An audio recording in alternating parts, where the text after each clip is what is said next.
system. Success support system. Success support system.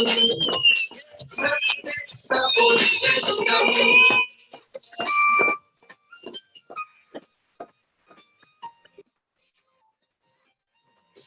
दोस्तों आप सभी को नमस्कार। आज थैंक यू वेरी मच, बहुत बहुत शुक्रिया दोस्तों। धर्मेंद्र जी, उपाध्याय जी, आप शुरुआत कर सकते हैं। टाइगर, थैंक यू मागुर जी। दोस्तों आप सभी को नमस्कार। दोस्तों आज हमारी जिंदगी का बहुत महत्वपूर्ण दिन होने वाला है, जो कि आज हमारे बीच में हम सभी के ग्रेट मेंटर, हम सभी के महागुरु जी, जो कि आज नेटवर्क मार्केटिंग के किंग, नेटवर्क मार्केटिंग के बेताज बादशाह, जो कि आज हमारे बीच में आज बहुत ही जबरदस्त, बहुत ही ग्रेट पर्सनालिटी आज हमारे UCA universal crown investor Mahaguru ji Shri Narsingh Girwal Mahaguru जी, जो कि हमारे बीच में आने वाले हैं, जो कि आज बहुत ही ग्रेट पर्सनालिटी है, जो आज किसी पहचान के मोहताज नहीं है महागुरु जी। जो आज उनकी जो आज ट्रेनिंग होने वाली है बहुत ही गजब। ना सुनने की आदत जो सीखे और ना सुनने से जो यूसीए तक का सफर कैसे तय किया जा सकता है, उनसे आज इनके बारे में जानेंगे। जो मैं कॉल करना चाहूंगा, आप सभी लोगों से रिक्वेस्ट है, आप सभी लोगों से सहायता है, जब भी मैं ग्रेट पर्सनालिटी को कॉल करूं, जोरदार धमाकेदार तालियों से हम स्वागत करते हैं। तो now please welcome on the panel और ग्रेट पर्सनालिटी, इस इंडस्ट्री के किंग, इस इंडस्ट्री के हम सभी के great guru Mahaguru ji. Now please welcome on the panel और universal crown investor Mahaguru ji Shri Narsingh Girwal Mahaguru ji के लिए जोरदार तालियां। वेलकम महागुरु जी, आपका स्वागत है, बहुत जोरदार तालियां। Welcome Mahaguru ji. Thank you Upadhyay ji, बहुत बहुत शुक्रिया। धर्मेंद्र जी, बहुत बहुत धन्यवाद आपका। और दोस्तों सभी को नमस्कार, आदाब, सत श्री अकाल, जय हिंद, जय भारत, जय श्री कृष्णा।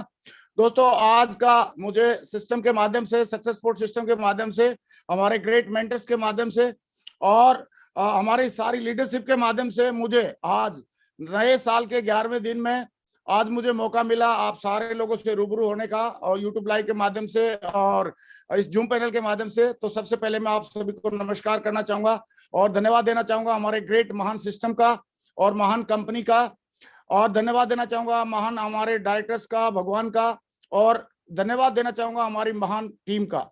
और मैं तो पक्का धन्यवाद देना चाहूंगा कि पूरे यूनिवर्स का, जिन्होंने मुझे इस काबिल बनाया कि आप जैसे अच्छे लोगों से मुलाकात कर सकूं, आप जैसे लोगों से रूबरू हो सकूं।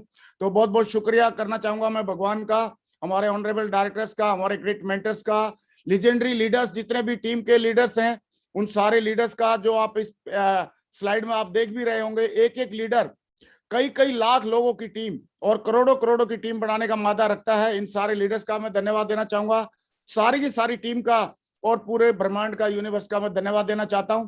दोस्तों नया साल हमारे लिए ढेर सारी खुशियां लेके आ रहा है। नया साल हमारे लिए बहुत सारी सफलता की खुशखबरी और भी लेके आने वाला है। और नया साल जैसे स्टार्ट हुआ, हमारे नए साल में पहले दिन में हमारे great leader mister Jasveer Singh ji आए, जिन्होंने बताया कि हर हाल में टारगेट कैसे जीतें। उसके बाद सत्येंद्र प्रसाद जी आए, जिन्होंने टीम की मॉनिटरिंग कैसे करें और नए साल की शुभकामनाएं दी। फिर शैलेंद्र जी आए, जिन्होंने बताया कि कैसे मल्टी सिटीज में काम करके कई लाख लोगों की टीम बनाई जा सकती है। और उन्होंने ये भी बताया कि कैसे बड़ा काम हो सकता है, है। धर्मेंद्र जी, मेरी आवाज तो आ रही है ना? आ रही है महागुरु जी, क्लियर आ रही है। ओके, वंडरफुल, ठीक है। तो क्योंकि किसी कॉल आ रही थी, मैं सोचा कंफर्म कर लूं। आप अपना ऑन ही रखना वीडियो, जब भी मैं इंटरेक्शन करूं तो आपने यस नो का जवाब देना है। यस महागुरु। ओके। और फिर चौथे दिन हमारे साथ में हमारे बहुत ही मतलब विजडम वाले लीडर मिस्टर परशुराम जी आए, जिन्होंने एक एक बात बताई कैसे लॉन्ग टर्म बिजनेस खड़ा करें। और फिर उसके बाद हमारे सभी युवा दिलों की धड़कन और बहुत सारे लोग उनसे सीखते हैं, देवेंद्र शर्मा जी आए, उन्होंने भी कैसे मोटिवेटेड और एक्साइटेड रहें और कैसे बढ़िया दमदार लीडरशिप तैयार करें, उसके बारे में बताया। फिर सुनरी जी आए, जिन्होंने सिस्टम के बारे में, कोर के बारे में बहुत ज्यादा अच्छे से जानकारी दी। फिर विकास यादव जी आए, जिन्होंने नए साल में कुछ नई हैबिट अडॉप्ट करके एक्साइटमेंट रहने की हैबिट, खुश रहने की हैबिट और आगे बढ़ने की हैबिट बताई। फिर उसके बाद हमारे बीच में बहुत ही दमदार leader, crown ambassador leader Ajay Pandit ji आए। अजय पंडित जी ने बहुत ही अच्छे तरीके से, खूबसूरती से बताया कि क्या करना चाहिए, क्या नहीं करना चाहिए। और उसके बाद दोस्तों हमारे बीच में जो लीडर आए, mister Vijay Pal ji, universal crown ambassador, जिन्होंने 100% यूजर के बारे में, रिटेल के बारे में बहुत ही दिल से बातें करी और हमारे को बहुत सारी बातों का विजन दिया, हमारे को क्लियरिटी किया कि इससे एक पैसिव इनकम कैसे बहुत बड़ी बिल्डअप की जा सकती है। और उसके बाद एक हमारे ऐसे लीडर जिनसे मैं बहुत ही मोटिवेटेड हूँ, एक्साइटेड हूँ, जब से वो हमारे साथ में आए हैं, हमारे साथ में एक के बाद एक मुकाम हम लोग मिलके वो कर रहे हैं, एक के बाद एक माइलस्टोन तैयार कर रहे हैं, एक के बाद एक रिकॉर्ड बना रहे हैं। और उनका कोई और नाम नहीं, मिस्टर माधव जी, कैसे शक्तिशाली टीम की नींव कैसे रखी जाए, उनके बारे में कल उन्होंने बहुत खूबसूरती से बताया। तो इन 10 लीडर का मैं बहुत बहुत तहे दिल से शुक्रिया अदा करना चाहूंगा कि साल के पहले 10 दिन हमारे सबसे खूबसूरत दिन बनाए इन्होंने, और मैं चाहता हूं 10 लीडर्स के लिए जोरदार तालियां हो जाएं। बहुत बहुत धन्यवाद। और दोस्तों, आज मुझे मौका मिला सिस्टम के माध्यम से, तो मैं शुक्रिया अदा करना चाहूंगा अगेन सिस्टम का। और आज मैं अपने बारे में बाद में कुछ बताऊंगा, लास्ट में जरूर कवर करूंगा, लेकिन उससे पहले हम लोग टॉपिक पे आते हैं। और टॉपिक है हमारा कि ना सुनना सीखें, लर्न टू लिसन नो। क्योंकि जिंदगी में अगर आगे बढ़ना है तो हमको ना सुनना सीखना पड़ेगा। ये बात मुझे कब समझ में आई, एक बात मुझे तब समझ में आई जब ये बातें मुझे तब समझ में आई कि जब मुझे पता चला कि इस बिजनेस में बड़ा काम करने के लिए ना सुनना की प्रैक्टिस करनी चाहिए। धर्मेंद्र उपाध्याय जी, आप ये बताओ, मेरी आवाज और स्लाइड दोनों चल रही है ना? यस, अभी स्लाइड रुकी हुई है मागुर जी, फर्स्ट स्लाइड पे ही है मागुर जी। अच्छा, फर्स्ट स्लाइड पे, ओके। तो आपने थोड़ा सा वही बताना था मेरे को। अभी आप बताओ, स्लाइड चल रही है अभी? अभी स्लाइड चल रही है? नहीं चल रही है मागुर जी। अच्छा, स्लाइड नहीं चल रही, मैं दोबारा शेयर करता हूँ। ओके, यस, शेयरिंग करके मैं दोबारा शेयर कर लेता हूँ, क्योंकि एक टाइगर का फोन आ रहा था तो इसलिए मैं लग रहा कुछ। अभी आप देखो, स्लाइड आ गई अभी? हाँ मागुर, स्लाइड आ गई। ओके, तो पहली स्लाइड थी ये, पहली स्लाइड ये थी। अभी दूसरी आ गई? दूसरी आ गई? हाँ, दूसरी आ गई मागुर जी। अच्छा, तीसरी आ गई। तो पहले दिन में जसवीर जी आए थे, दूसरे दिन में सत्येंद्र प्रसाद जी आए थे, तीसरे दिन में शैलेंद्र जी, चौथे दिन में परशुराम जी, फिर देवेंद्र शर्मा जी, फिर सुनील लाल जी, विकास यादव जी, अजय पंडित जी और विजयपाल जी और माधव जी। और आज मुझे मौका मिला है, और आज मेरा जो टॉपिक मुझे मिला है हमारे सिस्टम के माध्यम से, वो मिला है कि ना सुनना सीखें, लर्न टू लिसन नो। और ना सुनना हमारे समाज में नॉर्मली ऐसे माना जाता है कि अगर कोई हमको कुछ मना कर दे तो अच्छा नहीं महसूस करते, हम लोग अच्छा फील नहीं करते। लेकिन मुझे इस सिस्टम में आने के बाद पता चला कि ना सुनने की जो पावर है बहुत तगड़ी है। हमारी मंजिल तो हाँ है, हाँ हमारी मंजिल है, लेकिन ना उस तक पहुंचने की राह है। क्योंकि जैसे किसी भी आदमी को अपनी मंजिल पे जाना होता है तो रास्ते में कुछ पड़ाव आते हैं, और पड़ाव क्या है? वो हमारा ना है। और ये ना कितना इंपॉर्टेंट है मुझे पता चला कि जैसे अच्छी जॉब लेने के लिए, अभी स्लाइड आ रही है धर्मेंद्र जी? आगे आ रही है मागुर जी, आ रही। ओके ओके, अगर स्लाइड आगे वगैरह नहीं हो तो मेरे को आप थोड़ा बता देना प्लीज। यस मागुर जी। दोस्तों, जैसे अच्छी जॉब लेने के लिए या अच्छा कुछ बड़ी सक्सेस लेने के लिए लोग बोलते हैं कि आईक्यू होना चाहिए, इंटेलिजेंट क्वेश्चन होना चाहिए। तो अच्छी जॉब लेने के लिए जैसे आईक्यू जरूरी है, ऐसे ही अच्छे रिलेशन बनाने के लिए ईक्यू जरूरी है, इमोशनल क्वेश्चन जरूरी है। और अगर रेसलिंग करनी है या बॉडी से कोई काम करना है, मसल बनाने, तो उसमें बॉडी क्वेश्चन होना जरूरी है, बॉडी मजबूत रहनी जरूरी है। सही है, रेसलिंग जैसे उसमें। ऐसे ही बड़ी लीडरशिप तैयार करनी है तो हमारे उसमें स्पिरिचुअल क्वेश्चन होनी जरूरी है, क्योंकि स्पिरिचुअली आदमी थोड़ा अपलिफ्ट रहेगा, ग्रो करेगा, तो उसको लीडरशिप में अच्छी आ सकती है। लेकिन सेल्स में और डायरेक्ट सेलिंग में अगर आदमी को सक्सेस लेनी है तो नो क्यू होना बहुत जरूरी है। नो क्वेश्चन मतलब ना को सुनने की पावर होनी चाहिए, पावर टू लिसन नो। तो ये बात मुझे इस सिस्टम में आने के बाद पता चला, पहले मैं भी नहीं समझता था। और जब मैं आया तो मुझे सबसे पहले इस बिजनेस में जैसे आया तो मैंने पहले 5 लोगों को प्लान दिखाई थी और 5 ने मुझे नो बोला। और जैसे उन्होंने ना बोला तो एकदम मैं हैंग हो गया था, और मैंने अपलाइन को, अपनी हेल्पलाइन को या अपलाइन को फोन लगाया कि सर 5 लोगों ने ना बोल दिया। तो उन्होंने बोला ग्रेवाल जी कोई बात नहीं, ना तो लोग बोलते ही हैं। लेकिन मैं तो सोचा था कि ना नहीं बोलना चाहिए, लोगों को हाँ बोलना चाहिए। लेकिन अपलाइन ने धीरे धीरे मेरे सारे डाउट क्लियर किए, और ना सुनने के बाद हालत कैसे हुई आप देखो। बहुत सारे लोगों के, हमारे लोगों के साथ में होती है हालत, वही हालत मेरी भी हुई। कि जैसे एक बंदा, किसी को, एक डॉक्टर था, वेटरनरी डॉक्टर, और वो गया किसी को भैंस का इलाज करने के लिए। और भैंस का जो इलाज कर रहा था तो उसको पता चला कि उसके पेट में दवाई पहुंचाना जरूरी है, इंजेक्शन लग नहीं सकता। तो उसने एक पाइप लिया, पाइप लेके भैंस के मुंह से डाल के पेट तक पाइप को पहुंचाया और उसमें कुछ कैप्सूल पीस के पाइप को डाला, पाइप में डाले और डाल के उसको एक फूंक मारनी थी। तो मुंह लगा के जैसे ही फूंक मारने के लिए मुंह लगाया उसने, भैंस ने फूंक मार दी और सारी दवाई डॉक्टर के अंदर चली गई। तो अभी आप बताओ, इलाज होना था भैंस का, लेकिन अभी डॉक्टर का उल्टा इलाज हो रहा है। और बच्चा देना था भैंस ने, और लेकिन अभी डॉक्टर को बच्चा देने का दिल कर रहा है। तो कुल मिला के जैसे भैंस ने फूंक मार दी डॉक्टर को, ऐसे ही हमारे नए नए प्रोस्पेक्ट ना बोल के या कुछ नेगेटिव बातें करके हमारे हमारे अंदर फूंक मार देते हैं। और जब फूंक मार देते हैं तो आदमी की हालत खस्ता हो जाती है। तो ना सुनने के बाद बड़ा चैलेंज आते हैं, लेकिन ना सुनना बहुत जरूरी है। जितने भी बेसिक डिफरेंस क्या है कामयाब लोगों में और बगैर कामयाब लोगों में, कामयाब लोग ज्यादा ना सुनते हैं, और जो नए होते हैं अगर वो लोग भी अगर ना सुनना शुरू कर दें तो उनको भी कामयाबी मिल सकती है या मिल जाती है। इसका मैं आपको एग्जांपल बताना चाहूंगा कि जितने भी क्राउन एंड एबो लीडर आपने देखे, और भी बहुत सारे लीडर्स हैं, लेकिन जिनका 10 लीडर आपने देखे या आपने सारे लोग जो आए हैं आज तक पहले 10 दिन में, जितने भी क्राउन है या क्राउन एंड एबो लीडर हैं या डायमंड हैं, डायमंड एंड एबो लीडर हैं, जितने भी लीजेंडरी लीडर हैं, सब ना सुनने की वजह से इस मुकाम पे हैं। अगर वो एक ना सुन के भाग जाते, एक ना सुन के बैठ जाते तो आज इस मुकाम पर नहीं होते। क्या मैं सही बोल रहा हूँ धर्मेंद्र उपाध्याय जी? सही है कि नहीं? यस महागुरु जी। अगर वो ना नहीं सुनते तो आज इस मुकाम पर नहीं होते, आज इतने उनकी फैन फॉलोअर नहीं होती, आज उनके साथ में इतने सारे लीडरशिप नहीं होती, आज उनके इतने सारे अचीवमेंट नहीं होते। तो इसका मतलब क्या है? ना सुनना अच्छा है या बहुत अच्छा है? ना सुनना धर्मेंद्र उपाध्याय जी, ना सुनना अच्छा है या बहुत अच्छा है? बहुत अच्छा है महागुरु जी। तो ना सुनना मुझे सिस्टम में आने के बाद पता चला ये बहुत अच्छा है। और ना सुनने का मतलब यहाँ पे हम लोग मैं थोड़ा और क्लियर करना चाहूंगा। ना सुनने का मतलब लर्न टू लिसन नो का मतलब है रिजेक्शन फेस करना। जो इंसान अपनी जिंदगी में जितने ज्यादा रिजेक्शन फेस करता है, जितने रिजेक्शन को पार करता है, जितने रिजेक्शन आने के बावजूद भी लगा रहता है, वही आदमी बड़ा मुकाम हासिल करता है। क्योंकि आप देखिए, हाँ हमारी मंजिल है लेकिन ना उस तक पहुंचने की राह है। रास्ते में जो पड़ाव आते हैं वो ना ही आती है। अगर उस ना के पड़ाव को पार कर लेते हैं हम तो बाद में फिर हमको हाँ मिलेगी। ना सुनने से पहले हम शुरुआत में जब ना सुनते थे, मैं भी प्लान दिखाने के लिए जाता था, ना सुनते थे तो उस टाइम पे बड़ा गुस्सा आता था, लेकिन आजकल हंसी आती है, गुस्सा नहीं आता। वो क्यों नहीं आता? क्योंकि सिस्टम में हर प्रकार के एक एग्जाम्पल हैं, कहानियां हैं, और उन कहानियों के माध्यम से हमको पता लग जाता है कि ना सुनना हमारी प्रोग्रेस की निशानी है। ज्यादा ना सुनना बड़ी प्रोग्रेस की निशानी है, और थोक के भाव में ना सुनना थोक के भाव की निशानी है।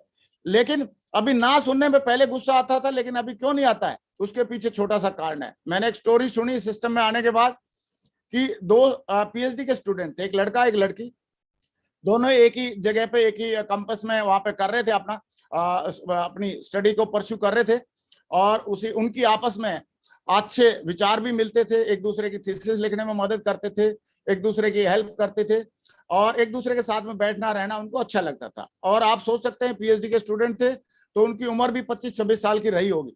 तो 25-26 साल की उम्र थी और दोनों एक दूसरे को पसंद भी करते थे। तो उसी टाइम पे लड़की के घर से एक लेटर आया कि बेटा आपकी 25-26 साल की उम्र हो गई है और पढ़ाई तो चलती रहेगी, जिंदगी भर का प्रोसेस है ये तो, लेकिन हम आपके हाथ पीले करना चाहते हैं। अगर आपकी कुछ खास चॉइस है तो बताओ, अदरवाइज हम अपने हिसाब से देख लेंगे।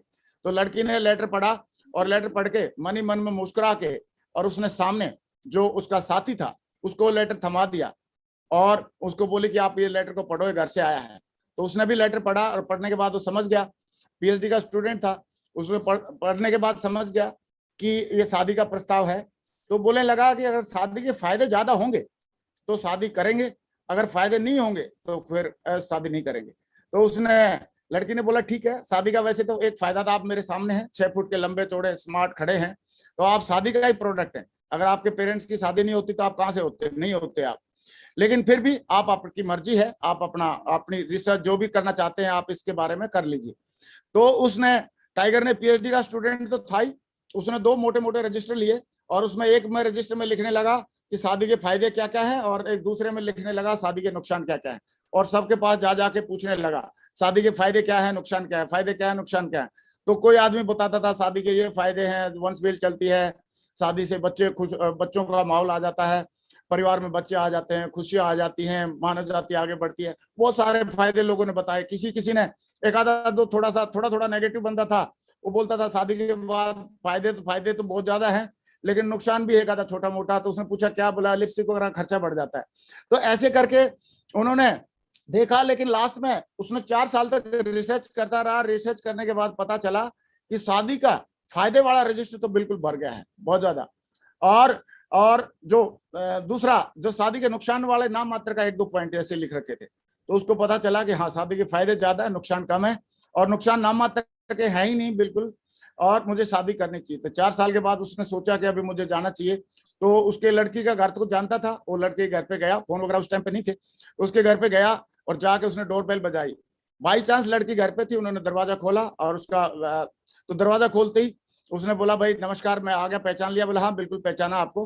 तो बोला मैंने 4 साल से रिसर्च कर रहा था और शादी के फायदे ज्यादा है, नुकसान ज्यादा, तो मुझे पता चला फायदे ज्यादा है, तो मैं शादी करने के लिए तैयार हूँ। आप बताओ कैसी है, क्या है? तो लड़की ने बोला कि आइए, आप अंदर आइए, बैठिए। जैसे अंदर आने के लिए बोला, लेकिन उस लड़की के हाथ में 1-1.5 साल का बच्चा था। तो उस बच्चे को देख के उसके दिमाग में एक सवाल आया। बोला कोई बात नहीं, मैं बैठूंगा, लेकिन आप ये बताओ ये बच्चा किसका है? तो उस लड़की ने क्या जवाब दिया, जानना चाहेंगे? Yes ma'am. तो लड़की ने बोला ठीक है, इस बच्चे से मैं इंट्रोडक्शन कराती हूँ। तो बच्ची ने अपने छोटा बच्चा था, उसकी ठोडी के नीचे हाथ लगाया और उसको बोला बबलू बेटे बोलो मामा जी को नमस्ते। तो आप देखो, वो बंदा पापा बन सकता था लेकिन मामा बन गया। सही है, क्योंकि उसने सही टाइम पे डिसीजन नहीं लिया। तो आजकल अगर हमारे कोई मना करता है, बोलता है मैं बाद में बताऊंगा, सोचूंगा, देखूंगा, या मैं अभी मेरे बस की बात नहीं है, या मेरे पास टाइम नहीं है, तो हमारे को सिंपली एक हंसी आती है, हमारे को दुख नहीं होता है, क्योंकि एक ही बात है, हमको पता है ये कितनी बड़ी अपॉर्चुनिटी है, एक बहुत बड़ी इंडस्ट्री है। इस इंडस्ट्री से कितने सारे लोग आज आप देख रहे हैं इस पैनल पे, एक के बाद एक अपने ड्रीम लाइफ जी रहे हैं, और उस ड्रीम लाइफ जी रहे हैं। इतने सारे एग्जाम्पल हैं, इससे बढ़िया कोई कैरियर है नहीं पूरी दुनिया में। तो बेस्ट टू बेस्ट कैरियर को अगर कोई मना कर रहा है, तो उसके ऊपर तो हमको हंसी आनी चाहिए, ना कि उसके ऊपर गुस्सा आना चाहिए। क्योंकि जब कोई मेरे अपलाइन ने एक ही बात बताई थी कि 2 आदमी को जरूर, जो समझदार लोग होंगे उनको जरूर समझ में आएगी समझदार वाली अपॉर्चुनिटी, लेकिन जो समझदार नहीं होंगे या जिनकी किस्मत अच्छी नहीं होगी, वो तो ना ही बोलेंगे। तो चिंता करने की जरूरत नहीं है, आपने आगे बढ़ते जाना है। दोस्तों, अभी मेरे अपलाइन को जो मैंने बोला था कि 5 लोगों ने सर ना कर दी, लग रहा मैं तो डायमंड नहीं बन पाऊंगा, तो मेरे अपलाइन ने एक बात बोला कि ग्रेवाल जी मैं आपको एक मंत्र बता देता हूं, आप जरूर कामयाब हो जाओगे। तो मैंने बोला सर बताओ। बोला आपने लिस्ट आपके पास शो की है क्या? वहां सर लिस्ट तो मैंने नहीं है मेरे पास, तो लिस्ट मैंने बनाई नहीं, और 5 लोगों ने मना कर दिया जो मेरे खास थे। तो बोला ठीक है, आप बोल रहे थे आप 300 लोगों के नाम याद होंगे। मैं बोला सर 300 लोगों के नाम भी याद नहीं है, अभी तो मेरे दिमाग में जो थे, मेरे को लग रहा है वो सारे भूल गया मैं, जब मेरे खास लोगों ने मना कर दिया तो बाकी वाले कौन या करेगा, मेरे को याद समझ में नहीं आ रही। तब उन्होंने, सर ने एक बात बोली कि ग्रेवाल जी एक बात बताओ, इंडिया में पॉपुलेशन कितनी है? मैं बोला सर 120 करोड़। बोला 120 करोड़ में से 5 घटा दो, कितने बच गए? मैं बोला अभी भी 120 करोड़। बोला कैसे? मैंने बोला कि इतनी देर में तो कई सारे, 5 नहीं कई सारे पैदा हो गए होंगे। तो उन्होंने बोला फिर चिंता करने की जरूरत नहीं है, मैं आपको एक मंत्र बताता हूं, अगर उस मंत्र को फॉलो कर लिया तो आप पक्का इस बिजनेस में डायमंड भी बनेंगे और बहुत सारे डायमंड अपनी टीम में बनाएंगे। और उनके मुंह में घी शक्कर था कि आज मुझे बताते हुए खुशी है कि आज करीब करीब हमारे 800 के आसपास डायमंड हैं, और आज हमारी टीम जो है 75 लाख से ज्यादा की टीम भी हो चुकी है। तो दोस्तों, कहने का मतलब यह है कि उन्होंने एक मंत्र बताया, और वो मंत्र क्या था जानना चाहते हैं आप सारे लोग? तो एक मंत्र ये था कि ग्रेवाल जी आपका काम है लोगों को प्लान दिखाना, फॉलो अप करना, अच्छे से समझाना, एक बार नहीं कई बार समझाना, और लोगों का काम है हाया ना करना। मैं बोला सर आप मंत्र बताओ। बोला वही तो बता रहा हूँ, आपका काम है लोगों को प्लान दिखाना, फॉलो अप करना, अच्छे से समझाना, एक बार नहीं कई बार समझाना, और लोगों का काम है हाया ना कहना। और बोला मंत्र ये है कि आपके प्लान दिखाने के बाद, फॉलो अप करने के बाद, अच्छे से समझाने के बाद, आए तो बेस्ट नहीं तो नेक्स्ट, आए तो बेस्ट नहीं तो नेक्स्ट, आए तो बेस्ट नहीं तो नेक्स्ट, चिंता नहीं करना। और आप अगर इस मंत्र को फॉलो करते रहेंगे तो आप बहुत आगे जाओगे। और ये मंत्र को आजमाने के लिए पहले उस टाइम पे 120 करोड़ पॉपुलेशन थी, लेकिन अभी 135 करोड़ से ज्यादा हो चुकी है। और कीमती रत्न जैसे समुद्र में छुपे रहते हैं, ऐसे बहुत सारे कीमती रत्न इस मार्केट में हमारे लिए अवेलेबल हैं। और ये स्लाइड माधव जी ने भी कल दिखाई थी। ऐसे ही रत्नों को ढूंढने की जरूरत है, उसको उनको प्लान दिखाने की जरूरत है, आए तो बेस्ट नहीं तो नेक्स्ट करने की जरूरत है। अगर हम ये करते जाएंगे तो हमारे साथ में रिजल्ट आएगा ही आएगा। आपको क्या लग रहा है, ना केवल लोग हमको इस बिजनेस में बोलते हैं या और फील्ड में भी बोलते हैं? और फील्ड में भी बोलते हैं। आप मार्केट में हर एक दुकानदार को एक नॉर्मल कस्टमर 4 बार ना बोलता है, सही है। और बड़े बड़े जो हमारे ऋषि मुनि हुए हैं उनको भी लोगों ने ना बोला, रिजेक्शन दिया है। और बड़े बड़े हमारे जो अवतारी पुरुष हुए हैं या भगवान हुए हैं उनको भी ना बोला है, क्योंकि सारे लोग अगर गुरु नानक जी की बात मान लेते तो सारे लोगों ने नहीं मानी, गुरु नानक जी की बात नहीं मानी, सारे लोगों ने भगवान राम की नहीं मानी, भगवान विष्णु की नहीं मानी, ईसा मसीह जी की नहीं मानी, अल्लाह ताला जी की नहीं मानी, और जीसस, भगवान जीसस की नहीं मानी। तो सारे लोग जब भगवान लोगों की नहीं मानते तो हम किस खेत की मूली हैं? तो इसका मतलब इसके पीछे बहुत बड़ा कोई राज है। राज ये है कि ना के बाद ही हाँ आती है, लेकिन ना सुनने की हमारी हिम्मत होनी चाहिए, हिम्मत होनी चाहिए। ना के बाद ही हाँ आएगी, हाँ पहले पहले नहीं आएगी।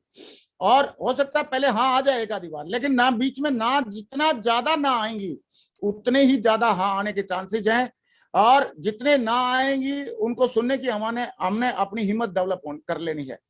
और आप देखिए, छोटे बच्चों को भी समझ में आती है कि ना के बाद ही हाँ आती है। जैसे छोटा सा बच्चा है ये, इसका नाम बिल्लू रख लेते हैं और इसकी माँ है। तो बिल्लू और इसकी माँ की कहानी अगर हम देखें तो कैसे बनती है, आप देखिए, मैं बताता हूं आपको कैसे कैसे बनती है बिल्लू की और बिल्लू की माँ की कहानी। इसको हम स्लाइड को मैं थोड़ा बड़ा कर लेता हूं। बिल्लू ने कहा, माँ मुझे बिस्कुट चाहिए। और माँ ने क्या बोला? नहीं मिलेगा। माँ ने बोला नहीं मिलेगा। तो बिल्लू ने कहा क्यों नहीं मिलेगा?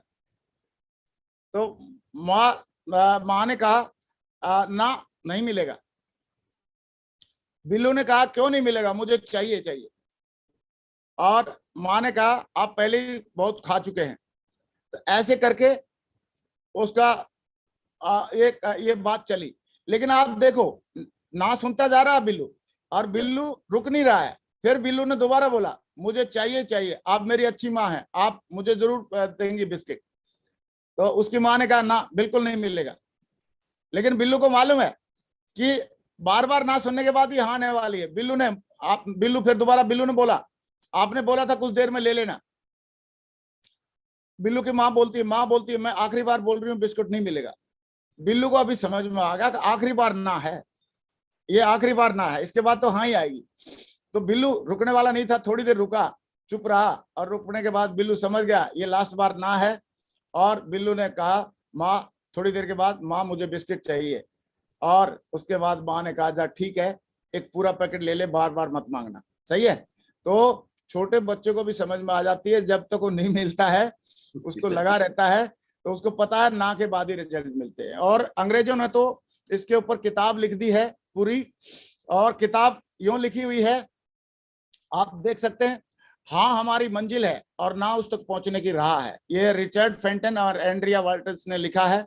इसको हिंदी में अगर पढ़ें किताब को तो ना की शक्ति है, और अगर अंग्रेजी में पढ़ें तो इसका नाम है go for no. Network marketing में इतिहास वही लोग लिखते हैं जो ज्यादा ना सुनते हैं।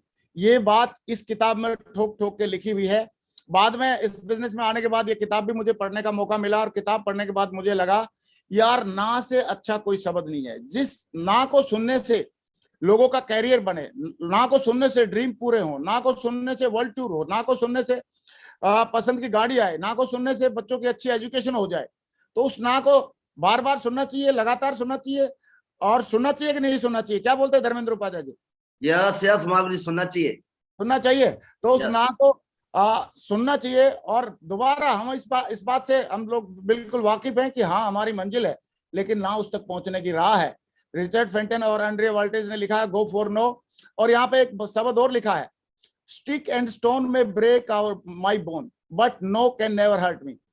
मतलब मान लो पत्थर और डंडा तो हमारी हड्डियों को तोड़ सकता है, लेकिन ना से किसी की हड्डी नहीं टूटती है। सही है। तो ना से घबराने की बिल्कुल भी जरूरत नहीं है।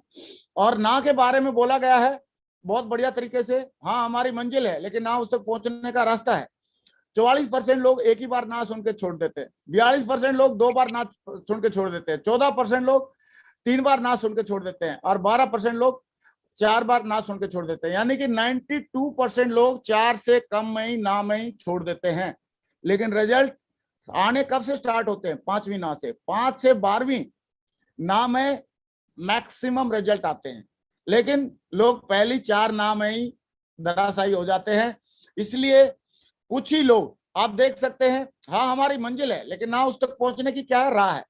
एबिलिटी टू फेल, रिजेक्शन को फेस करने की या ना को फेस करने की पावर भगवान ने सब लोगों में दी है। 100% लोगों को दी है ये पावर कि वो रिजेक्शन को फेस कर सकते हैं, ना को सुन सकते हैं और उसके बावजूद भी लगातार काम कर सकते हैं।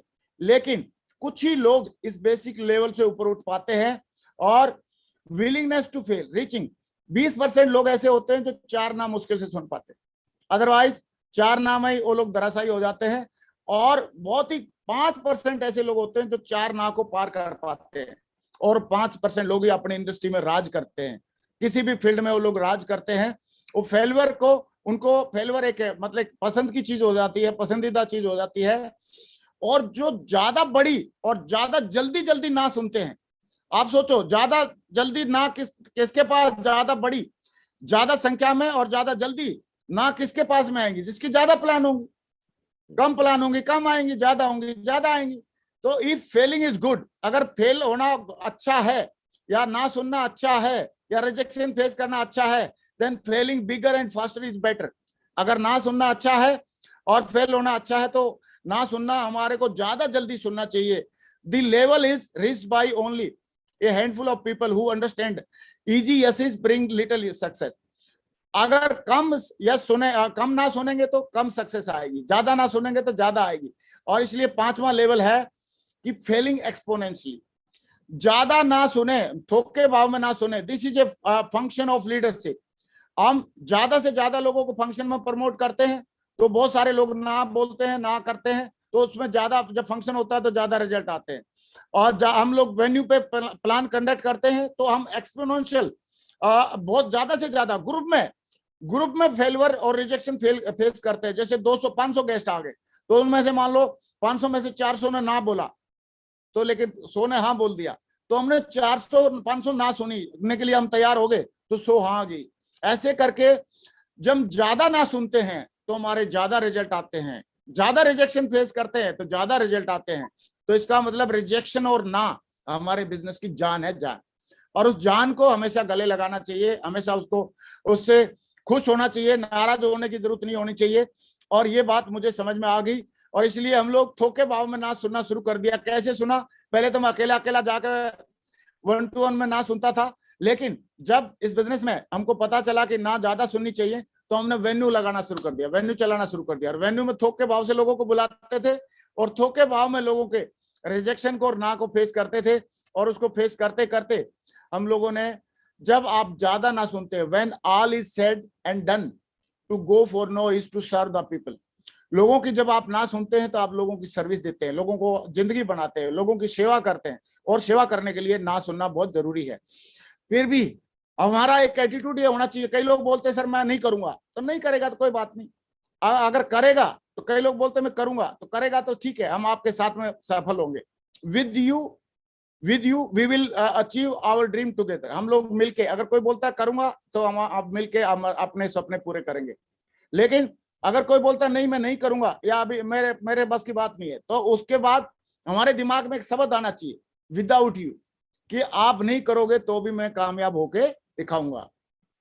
जब मैंने प्लान दिखाने शुरू किए थे, फॉलोअप करने शुरू किए थे, तो कई सारे लोग बोलते थे हम तो नहीं करेंगे। तो उस टाइम पे मैंने एक ही बात बोली थी, अगर आप करेंगे तो आपके साथ में हम कामयाब होंगे, और अगर नहीं करेंगे, कोई बोलता था नहीं करेंगे, तो हम बोलते थे आपको, आप नहीं करेंगे तो भी मैं तो कामयाब होऊंगा, विद यू और विदाउट यू। अगर कई बंदे आते हैं हमारी टीम में और कई बोलते हैं बोला हम नहीं करेंगे, तो आपके साथ, अगर आप करेंगे तो हम आपके साथ में कामयाब होंगे, अगर आप नहीं करेंगे तो आपके विदाउट यू भी हम कामयाब होंगे। ये हमारा आए तो बेस्ट, नहीं तो नेक्स्ट। आप देखो, जैसे वो पीएचडी वाली लड़की ने वेट नहीं किया, उसको प्लान दिखाया, उसने बताया कि आप ऐसे ऐसे प्रपोजल है, तो उसने बोला नहीं मैं, अब मेरे पास टाइम नहीं है, मैं रिसर्च करूंगा, ये करूंगा। सही है, तो उसने विद यू और विदाउट यू दोनों में से ऑप्शन, मतलब हमारी दोनों ऑप्शन हमारे हाथ में रहती है। अगर कोई आता है तो विद यू, हम उनके साथ कामयाब होंगे, नहीं आता तो विदाउट यू, उनके साथ भी, उनके बगैर साथ में भी कामयाब हमने होना है। और ये बात दोस्तों, मुझे इस बिजनेस में ज्यादा प्लान दिखाने वाली बात मेरे को कैसे समझ में आई, मैं थोड़ा सा बताता हूँ। एक वाकया प्रैक्टिकल जब मेरी 3 की टीम थी टोटल और आगरा में मैं काम करना शुरू किया था, उस टाइम में हमारे ग्रेट महागुरु जी मिस्टर संजय जैन सर आए थे आगरा में, ग्रैंड होटल में रुके, तो उन्होंने किसी के थ्रू मेरे पास मैसेज भेजा कि आपको हमारे ग्रेट महागुरु जी जैन साहब बुला रहे। क्योंकि मेरे पास उस टाइम मोबाइल भी नहीं था, तो मेरे को किसी थर्ड पर्सन के माध्यम से, जिसके पास मोबाइल था उसको माध्यम से मैसेज मिला, तो मैं अपनी यूनिट से आया वहां पे ग्रैंड होटल में आगरा में, और मैं आके सर से मिला। सर ने पूछा कैसे आए, मैं बोला सर साइकिल से। सर ने पूछा आपके पास मोबाइल नहीं है, मैं बोला नहीं है सर। बोला बाइक है, बाइक भी नहीं है सर, मोबाइल नहीं है, बाइक भी नहीं है। तो सर ने पूछा कितनी ड्यूटी रहती है, मैं बोला सर 24 घंटे की ड्यूटी रहती है। और सर ने पूछा कि आप मेरा क्या फायदा लेना चाहेंगे, तो मैंने बोला कि सर मेरे को तो मालूम नहीं क्या फायदा ले सकता हूँ मैं। बोला यार ग्रेवाल जी मैं आया हूँ, तो आप कुछ चाहो तो कुछ लोगों को मिलवा सकते हो। तो मेरे को तो ये भी नहीं मालूम था क्या फायदा लेना चाहिए, मैंने तो जो भी सीखा यहाँ सिस्टम में आके सीखा। तो उन्होंने बोला आप चाहे तो कुछ लोगों को मिलवा सकते हैं। मैं सर कितने को मिलवा सकता हूँ? तो उन्होंने रूम की तरफ इशारा करके बोला रूम आप देख लो, जिसमें जितने ला के मिलवा सकते हो मिलवा दो। तो मैंने रूम का देखा हिसाब किताब, मैं बोला यार 15-20 लोग आ जाएंगे। तो मैं 17 लोगों को लाके वहां पे उसमें रूम में ला के बैठा दिया और 2 हम लोग थे, मैं और जैन साहब, तो 19 लोग हो गए। तो 19 में जब आ गए तो सर ने सोचा कि अभी इनको यहाँ से लैपटॉप से या तो प्लान दिखा नहीं सकते, तो उन्होंने सर ने प्रोजेक्टर निकाला अपना और प्रोजेक्टर से उनको प्लान दिखाया। तो जब प्लान दिखा रहे थे प्रोजेक्टर से, तो मुझे एक चीज बहुत अच्छी लगी सर की, कि सर बटन दबा रहे थे और प्रोजेक्टर की अगली अगली स्लाइड आ रही थी। तो सर ने मेरे को लास्ट में पूछा कि ग्रेवाल जी कैसा लगा? वहां सर बहुत बढ़िया लगा। बोला क्या बढ़िया लगा आपको? मैं बोला आप जब प्रोजेक्टर से स्लाइड दबा रहे थे ना, आगे पीछे कर रहे थे, जैसे मैं अभी ऐसे करता हूँ आगे पीछे ऐसे, ये स्लाइड आ गई, फिर ये आ गई। तो मैं बोला सर आपकी जो स्लाइड आगे पीछे करना मेरे को बहुत अच्छा लगा। और मन ही मन में मैंने ठान लिया कि और कुछ हो या ना हो इस बिजनेस में, लेकिन ऐसे आने वाले टाइम में भगवान ने मौका दिया तो स्लाइड आगे पीछे जरूर किया करूंगा। सही है, तो मैंने तो ये सोच लिया। बाद में वो प्लान देख के 17 के 17 लोग चले गए। सर ने बोला किसी ने फॉर्म फिलअप किया? मैंने बोला सर फॉर्म तो किसी ने फिलअप नहीं किया।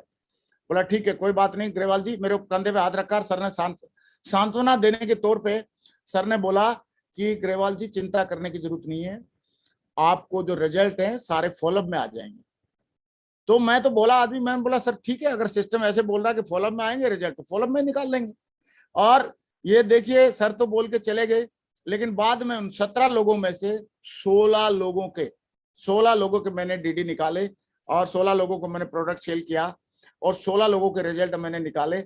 लेकिन तुरंत नहीं निकले, अगले सप्ताह में ही 16 के 16 नहीं दिया, किसी ने 1 हफ्ते में दिया, किसी ने 2 हफ्ते में, किसी ने 4 हफ्ते में। लास्ट में 16वां जो बंदा था उसने तो 9 महीने के बाद डीडी दिया। ऐसे करके 17 में से 16 लोगों ने डीडी दे दिया, यानी कि मेरे साथ में आ गए थे उस टाइम पे। तो और एक बंदा जो बचा था वो भी उसने रिक्वेस्ट करी कि बोला सर आप मेरे को आप छोड़ सकते हैं क्या? तो मैंने बोला क्यों नहीं छोड़ सकते यार, अगर आपकी इच्छा नहीं है तो कोई बात नहीं।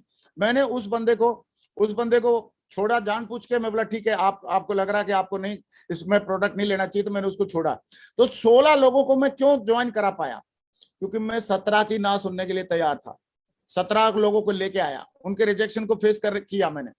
अगर मैं 17 लोगों के रिजेक्शन को फेस नहीं करता तो 16 मुझे ज्वाइनिंग नहीं मिलती, 16 लोग मेरे साथ में नहीं आते, मेरे चेक नहीं आते, मेरे को कॉन्फिडेंस नहीं आता, मेरे ऊपर अपलाइन का भी निगाह नहीं जाती, और मैं एक नॉर्मल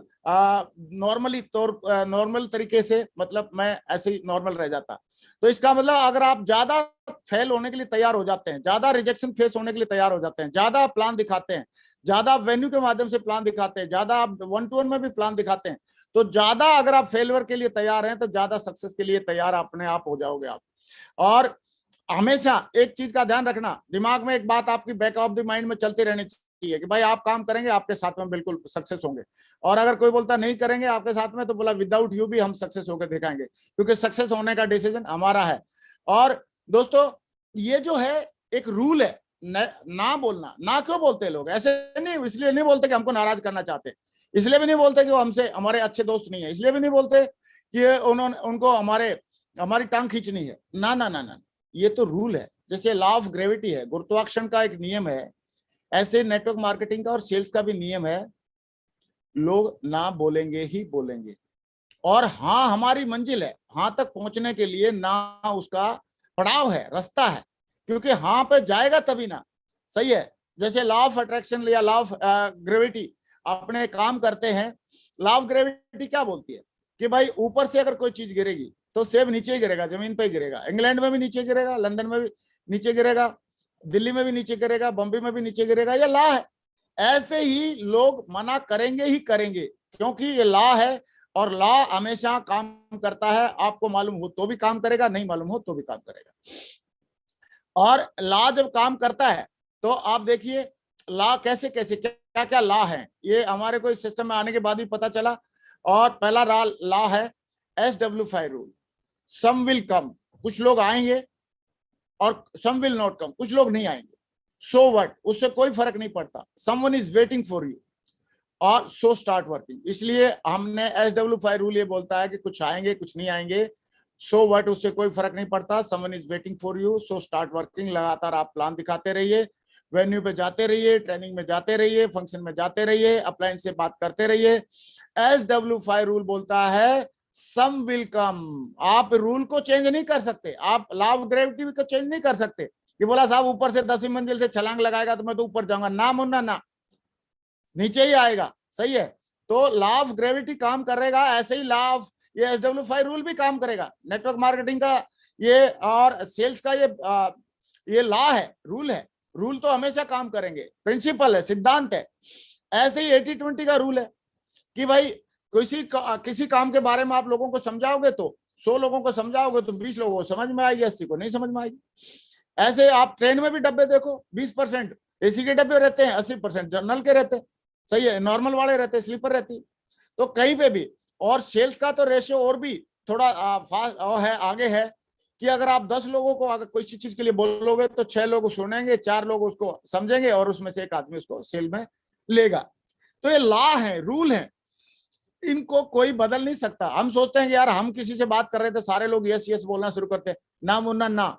और अगर ऐसा ये रूल टूटेंगे तो कयामत आ जाएगी। कयामत कैसे आएगी आप देखिए, अगर मान लो सारे लोग हाँ बोलने लग जाए, किसी भी चीज के लिए हाँ बोलने लग जाए। मान लो हमारी सेफ शॉप में हम प्रोडक्ट सेल करते हैं और हम लोगों का एक बहुत बढ़िया मतलब टीम बनाते हैं, सही है, एक ऑर्गेनाइजेशन बनाते हैं। अगर सारे लोग यस बोलने लग जाए, जैसे आज एक बंदे के साथ में 2 लोग को उन्होंने बताया, दोनों ने यस बोल दिया, तो और अगले दिन 2 लोगों ने 2-2 को बताया, तो अगले दिन उनके साथ में 4 हो जाएंगे। तो एक दिन में और 2 दिन में, दूसरे दिन 4 हो जाएंगे। 4 लोग 2-2 को बताएंगे तो ऐसे अगले दिन 8 हो जाएंगे। अगर अगले दिन वो भी 2-2 को बताएं, सारे लोग यस बोलेंगे तो 16 हो जाएंगे। चौथे दिन में 16 से 32 हो जाएंगे। ऐसे 31वें दिन तक 214 करोड़ हो जाएगा ये फिगर जो है। तो 214 करोड़ अगर फिगर हो जाएगा तो इंडिया की पॉपुलेशन तो 135 करोड़ ही है। तो 31 दिन में से तो मामला गड़बड़ हो जाएगा। 5वें दिन में आप देखो 64 हो जाएगा, 6ठे दिन में 128, 7वें दिन में 256, 8वें दिन में 512, 9वें दिन में 1024 और 10वें दिन में 2048, ऐसे करके 11वें दिन में 4096, 12वें दिन में 8182, ऐसे कर 8192, ऐसे करके आपका जो 14वें दिन, 15वें दिन, 16वें दिन, 17वें दिन, आप देखिए 21वें दिन तक ठीक है। और आपका जब 22वां दिन आएगा तो 41 लाख से ज्यादा हो रहा है, फिर 83 लाख हो रहा है, फिर 1 करोड़ से ज्यादा हो रहा है, फिर 3 करोड़ से ज्यादा हो रहा है, सही है, फिर 6 करोड़ से ज्यादा हो रहा है। और आप देखिए आपका 29वां दिन आते आते 53 करोड़ से ज्यादा हो रहा है, 30वें दिन में 107 करोड़ हो रहा है और 31वें दिन 214 करोड़ हो रहा है। तो आप देखिए 31 दिन में अगर सारे लोग हाँ बोलने लग जाएं तो 31 दिन में तो मामला क्लोज हो जाएगा। फिर किसको आप प्रोडक्ट सेल करोगे, किसको बताओगे, सही है। तो इसका मतलब हाँ हमारी मंजिल है, लेकिन ना उस तक पहुंचने की राह है, ना लोग बोलते हैं, इसलिए हमारे बिजनेस सदियों सदियों तक चलता रहता है और सारी सेल चलती रहती है। और अच्छी बात यह है कि हाँ लोग बोलते हैं तो हमको पैसा मिलता ही है, हमारे साथ में प्रोडक्ट सेल होता है तो कमीशन आएगा ही आपको, लेकिन ना बोलते हैं तो भी आता है। ये ऐसे किताब बोलती है कि हाँ का भी पैसा मिलता है और ना का भी पैसा मिलता है। और इस बात को हमारे ग्रेट माइंडर हमारे राजीव चतुर्वेदी साहब बहुत अच्छे से बताते थे कि कैसे मिलता है। मान लो एक बंदे ने, मान लेते हैं हम एक बंदे का एग्जांपल लेते हैं, मान लो माधव जी ने अपने पिछले 19 साल के करियर में उन्होंने 1000 ना सुनी, 1000 में से 200 रिजल्ट आए तो 1 लाख की इनकम आ गई। तो उस टाइम पे उनको एक ना का अगर पैसा काउंट करें तो हर ना और हाँ के बदले में 1000 रुपए मिले। 1000 रुपए मिले, और आज अगर उन्होंने आज इस बिजनेस से आज अगर मान लो उन्होंने 30 करोड़ कमाए, तो एक ना उनको कितने रुपए की पड़ रही है? सही है, एक ना कितने रुपए की पड़ रही है आप कैलकुलेट कर सकते हैं। तो आपकी ना के भी पैसे मिल रहे हैं आपको यहाँ पे, हाँ के तो मिल ही रहे हैं, लेकिन आपके ना के भी, एक नॉर्मल डॉक्टर की फीस रहती है 1000 रुपए, सही है, मतलब अच्छे से अच्छे डॉक्टर की फीस रहती है 1000-1500 रुपए, तो उतने तो आपको मिल ही रहे हैं। अगर आप ज्यादा ना सुनेंगे तो ज्यादा हाँ आएंगी, और ज्यादा हाँ आएंगी तो आपको ना के भी पैसे आपको मिल रहे हैं डायरेक्टली। दोस्तों हमको क्या करना है, प्रोसेस को फॉलो करते जाना है ड्यूरिंग योर सक्सेस जर्नी। हाँ हमारी मंजिल है और ना उस तक पहुंचने की राह है। Hold the vision and trust the process. आपने प्रोसेस को पे विश्वास करना है, विजन को बनाए रखना है, और एक ही बात समझनी है कि अगर हमको हाँ चाहिए तो वो रास्ता कहां से होकर गुजरता है? ना से, यानी कि रिजेक्शन से होते हुए, ना से होते हुए हम हाँ तक पहुंच सकते हैं, और बड़ी बड़ी सक्सेस हम यहां से ले सकते हैं।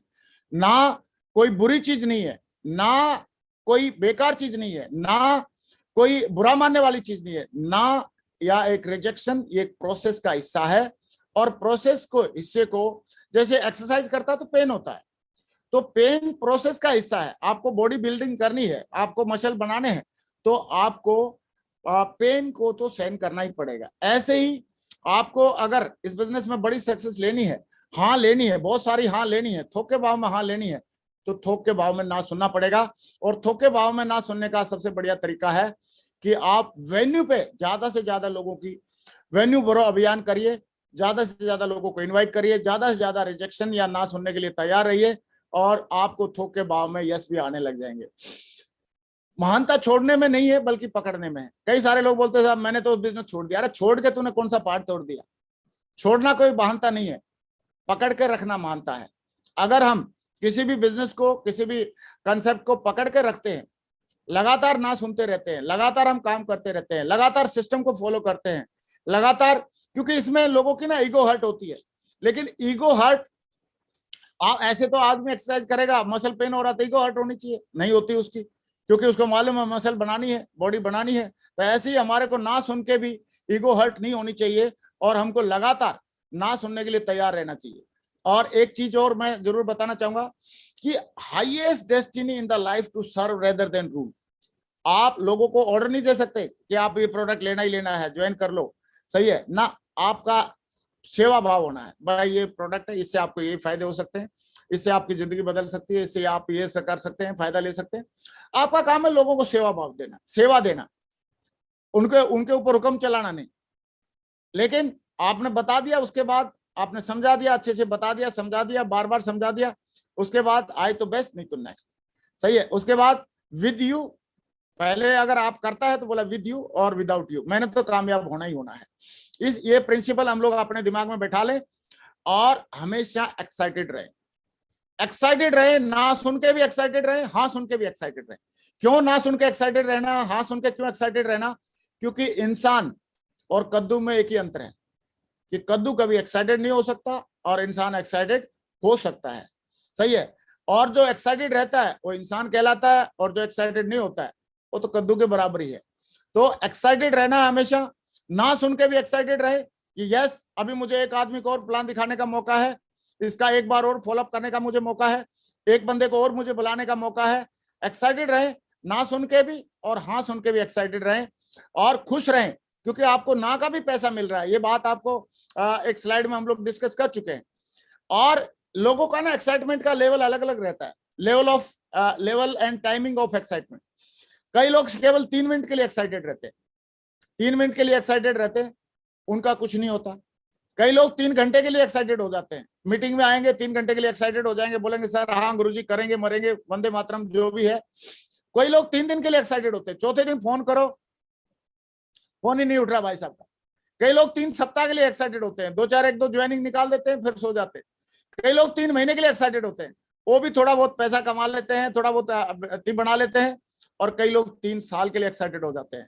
और भाई साहब जो 3 साल के लिए एक्साइटेड हो जाते हैं वो डायमंड बनते हैं, जो कई लोग 3 साल के लिए एक्साइटेड हो जाते हैं, वो लोग डायमंड बनते हैं, वो अपने ड्रीम कार चलाते हैं, वो अपने ड्रीम हाउस बनाते हैं और वो अपनी ड्रीम डेस्टिनेशन की यात्रा करके आते हैं।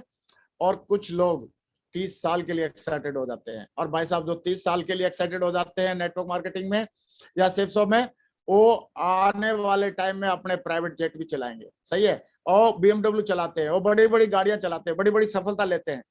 तो कितने लोग बोलते हैं कि सर हमें 30 साल के लिए एक्साइटेड रहना है? और धर्मेंद्र उपाध्याय जी क्या बोलता है, कितने साल के लिए एक्साइटेड रहना चाहिए आदमी को? धर्मेंद्र जी, कितने साल के लिए? आप अनम्यूट हो गए, अरे आपको तो गेस्ट थे। जी, कितने 30 साल के लिए महागुरु जी, 30 साल के लिए रहना चाहिए? यस यस महागुरु जी। कितने लोग पैनल पे तैयार हैं? बोला सर 30 साल के लिए एक्साइटेड रहेंगे, बिल्कुल लट काट के 30 साल के लिए एक्साइटेड रहने का ठेका ले ले हम लोग। और 30 साल के लिए एक्साइटेड रहेंगे तो आपके साथ आपका जीवन कैसे बदल सकता है, उसको मैं थोड़ी आपको झलक दिखलाना चाहूंगा। दोस्तों, मैं कोई बहुत हाई फाई बैकग्राउंड से नहीं था। मेरा किसान परिवार में जन्म हुआ। मैंने और बड़ी तैयारी, मैंने सपना देखा था कि आर्मी में जाऊंगा। मैंने आर्मी जैसी जॉब में ज्वाइन किया। I was so lucky. और वहां पे मैंने बहुत सारी अच्छी चीजें सीखी, डिसिप्लिन सीखा, मुझे लोगों की रिस्पेक्ट करना मैंने सीखा। और उसके बाद मैंने 17 साल तक जॉब करने के बाद मुझे बिजनेस मिला। 2 साल मैंने इसको पार्ट टाइम में किया और 2 साल पार्ट टाइम करने के बाद मैंने वीआरएस ले लिया। ये मेरा एक्स-सर्विसमैन का कार्ड है। और इसमें मैंने 2 साल में, जब मैंने जॉब में रहते रहते काम किया, तो मैंने 435 के चेक से मेरी शुरुआत हुई। और मैंने इस बिजनेस को जब फुल टाइम करना शुरू किया तो मैं 2 लाख रुपए सप्ताह तक भी पहुंचा। और इस बिजनेस की खासियत यह है कि ये आपको आगे बढ़ने का मौका देता है। 2 लाख रुपए सप्ताह पहले मेरा ड्रीम हुआ करता था, लेकिन बार बार मैं फिर 2 लाख रुपए सप्ताह 2008-9 में आना शुरू हो गया। और उस टाइम से मैं ले लेके थक गया था, बोर हो गया था। उसके बाद कंपनी ने फिर 2 लाख की जगह 4 लाख रुपए सप्ताह के ऑप्शन दे दी। 4 लाख रुपए सप्ताह भी मैंने इस बिजनेस से कमाया, एक बार नहीं, ऐसे लगातार भी कमाया। फिर 7 लाख रुपए सप्ताह की ऑप्शन आई बिजनेस में, तो 7 लाख रुपए सप्ताह का भी कांग्रेचुलेशन मेरे पास आया डायरेक्टर साहब की तरफ से। फिर 20 लाख रुपए महीने तक का भी कमाने का मेरे पास मौका मिला। मैंने 20 लाख रुपए महीने तक भी कमाया। और बच्चे को मुझे इंग्लैंड एजुकेशन दिलाने का मौका मिला। इंग्लैंड जैसे जगह पे लंदन में मेरे बच्चा 5 साल पढ़ाई करके आया, उसका भी मुझे मौका मिला। और 20 करोड़ का क्लब कंपनी ने बनाया था 2019 में, 20 करोड़ के क्लब में आने का मौका मिला। और ये सारा का सारा। और उसके बाद कोरोना में, पिछले कोरोना काल में 2020-21 में मेरा इस बिजनेस की वजह से जो 1 साल की जो इनकम आई थी वो 3,18,03,508 रुपए आई। और मैं आपको थोड़ा बताना चाहूंगा कि मैं आई एम सो लकी। मैं बहुत ग्रेटिट्यूड फील करता हूँ हमारी महान कंपनी का और हमारे ग्रेट अपलाइन का और हमारी ग्रेट टीम का, कि मुझे इस बिजनेस की वजह से 1 करोड़ रुपए से ज्यादा का चेक भी लेने का मौका मिला। अकाउंट में क्रेडिट हुआ, इसको आप देख ही रहे हैं। और फोर्ब्स जैसी मैगजीन में मुझे नोटिफाई किया गया। इसके लिए मैं बहुत कृतज्ञ हूँ। और दोस्तों, लास्ट में एक बात जरूर बोलना चाहूंगा कि अगर मैं ना नहीं सुनता तो क्या ये सारी चीजें पॉसिबल हो पाती? मेरे ख्याल से नहीं हो पाती, पॉसिबल नहीं था। लेकिन मैंने ना सुनी और लगातार इसमें काम करता रहा, सिस्टम को फॉलो करता रहा। सिस्टम महान है, मैं महान नहीं हूं। क्योंकि अगर मैं महान होता तो पहले 19 साल क्यों घास छीलता, क्यों केवल 8,000 रुपए की इनकम तक और रहता, सीमित रहता। मैं महान नहीं हूं, सिस्टम महान है। और सिस्टम की बातें महान है। और सिस्टम की बातें एक बात बोलती है सिस्टम कि हमें हमेशा एक्साइटेड रहना चाहिए और ना को भी सुन के खुश रहना चाहिए और हाँ को भी सुन के खुश रहना चाहिए। और एक्साइटेड 3 मिनट के लिए नहीं होना, 3 घंटे के लिए नहीं होना, 3 दिन के लिए नहीं होना, 3 सप्ताह के लिए नहीं होना, या केवल 3 महीने के लिए नहीं होना। हमारे को कम से कम 3 साल के लिए एक्साइटेड रहना है। और 3 साल के लिए एक्साइटेड रहेंगे तो हम पक्का डायमंड बनेंगे। और 30 साल के लिए एक्साइटेड रहेंगे तो डायमंड भी बनेंगे, हजारों डायमंड अपनी टीम में बनाएंगे और क्राउन एम्बेसडर बनेंगे, यूनिवर्सल क्राउन एम्बेसडर भी बनेंगे। और ना सुनना, हाँ हमारी मंजिल है। हम ऐसा नहीं कि ना सुनने के लिए जा रहे हैं हम कहीं पे, हाँ हमारी मंजिल है, लेकिन ना उस तो पहुंचने की राह है। और राह में जो पड़ाव आते हैं उसको हंसी खुशी से हमको पार करना चाहिए।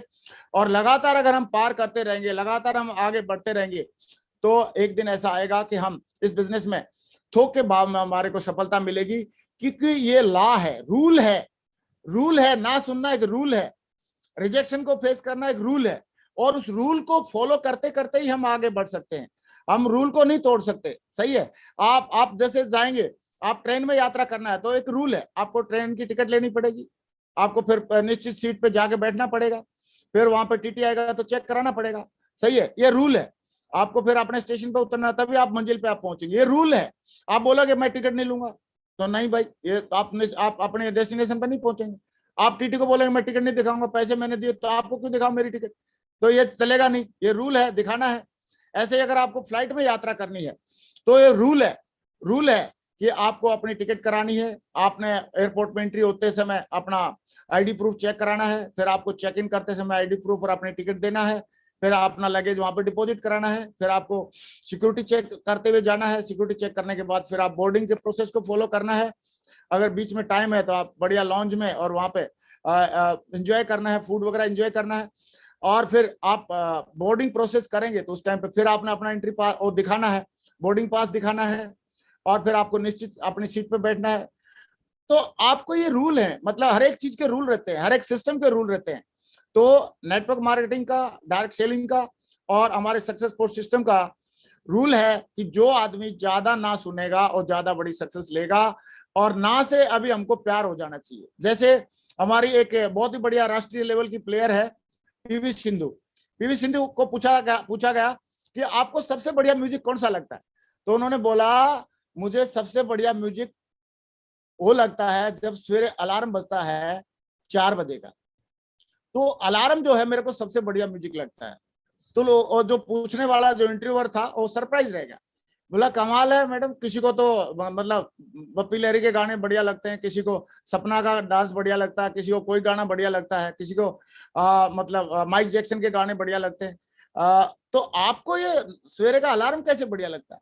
बोला सवेरे का जो अलार्म बजता है उसी की वजह से मैं प्रैक्टिस करती हूँ, उठती हूँ और उठ के मैं प्रैक्टिस करती हूँ, और प्रैक्टिस करने की वजह से ही मुझे इस मान सम्मान और गोल्ड मेडल और मेडल मिले हैं और मान सम्मान मिला है, पैसा मिला है। तो मेरे को जो सारी चीजें दिलाता है वो मेरे को सवेरे का अलार्म दिलाता है। तो इसलिए मेरे को अलार्म सबसे प्रिय हमारे लिए एक शब्द है, बोला अलार्म जो है मेरे लिए सबसे बेस्ट म्यूजिक है। तो ये बात उन्होंने बताई। तो वैसे ही हमारे लिए नो भी एक प्रिय म्यूजिक हो जाना चाहिए, क्योंकि नो के बाद तो यस मिलने वाली है। हमने बिल्लू की कहानी सुनी, बिल्लू को पता था, माँ ने बोला आखिरी बार ना बोल रही हूं मैं, सही है, तो आखिरी बार ना बोल रही तो उसके बाद क्या आएगा? हाँ ही आएगा।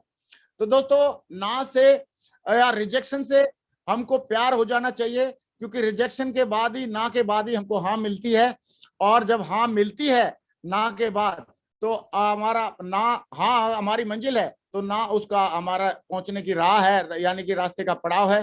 तो पड़ाव से घबराना नहीं चाहिए, और उसके बाद तो एक ही चीज मिलेगी, हाँ मिलेगी, हाँ मिलेगी, हाँ मिलेगी।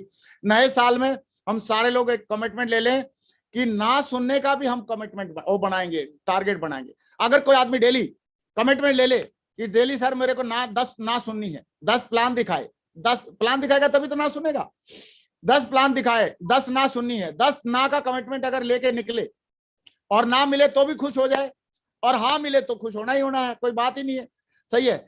और 10 ना सुनने का डेली का कमिटमेंट ले ले, या हर वेन्यू पे 500 लोगों को इकट्ठा करके और 500 लोगों का रिजेक्शन फेस करने का कमिटमेंट ले ले।